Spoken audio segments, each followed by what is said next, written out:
kung gaano kayo kaabusado doon sa labas at nagiging mga pilosopo, dito matitikman nyo ang makulong. Pakinggan natin ang madamdamin at matapang na speech ni Senator Raffy Tulfo tungkol sa mga abusadong pulis.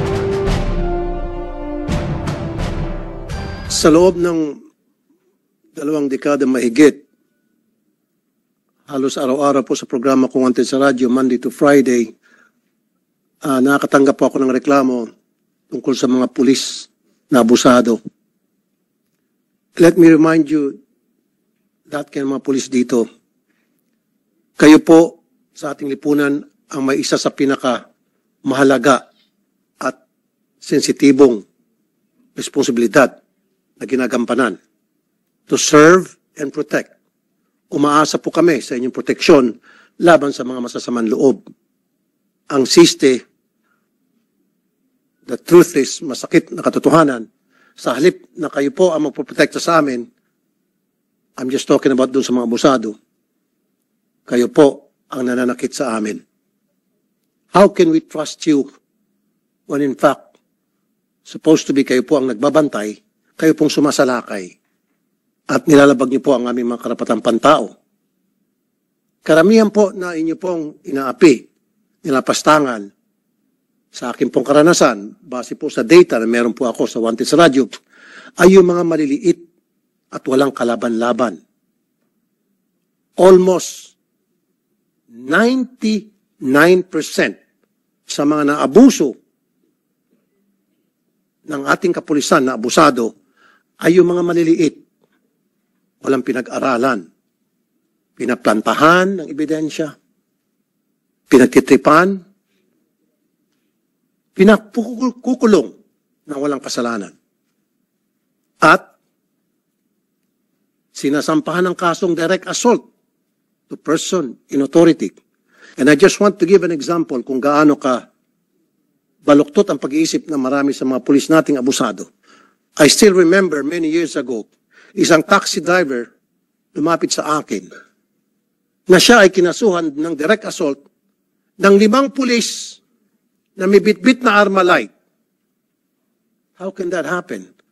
At payatot, I'm sorry kung nakikinig yung taxi driver ngayon.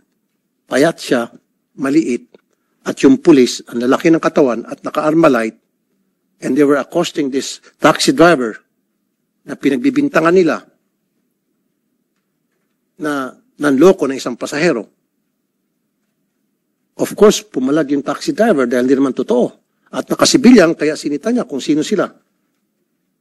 Aba, nagalit yung mga pulis dahil ba't pumapalag, kinulong, direct assault. Maraming ganun mga insidente na yung bang mga hindi ka panipaniwala, imposible. Pero nagagawang paraan ng mga pulis para mamayagpag ang kanilang pagiging abusado. Marami sa mga pulis natin, especially mga bagong graduate, ay pumasok sa PNP dahil sa tsapa. And of course, mas marami ang mga bababait, matitino. Dahil sa tsapa. Dahil may sa katuparan na yung kanilang pagiging bully, kumbaga magiging legit na ang pagiging bully nila because they have the tsapa. To prove to the world that they are somebody to reckon with. That they need respect. Respect mula doon sa maliit na kababayan natin na kayang-kaya nilang sipain. Now, let me tell you all this. Listening right now. Ang Senado ang magiging karma ninyo. Kung gaano kayo kaabusado doon sa labas at nagiging mga pilosopo at kaya nyo pakulungin o ipakulong ang mga walang kalaban-laban na maliliit na mamamayan, dito matitikman nyo ang makulong. Pero kayo makukulong dito sa baba dahil kayo nagsisinungaling. Hindi kami papayag, ang Senado, na gagawin nyo kaming katatawanan. So yung mga ginagawa nyong kabalastugan sa labas at pang-api sa maliit nating kababayan, hindi na po obra rito. At hindi nyo po pwede kami paikutin dahil meron po kaming dating Chief PNP na si Senator Bato del Rosa, and andito po ako na alam ko po mga karakas ninyo, just like the back of my hand.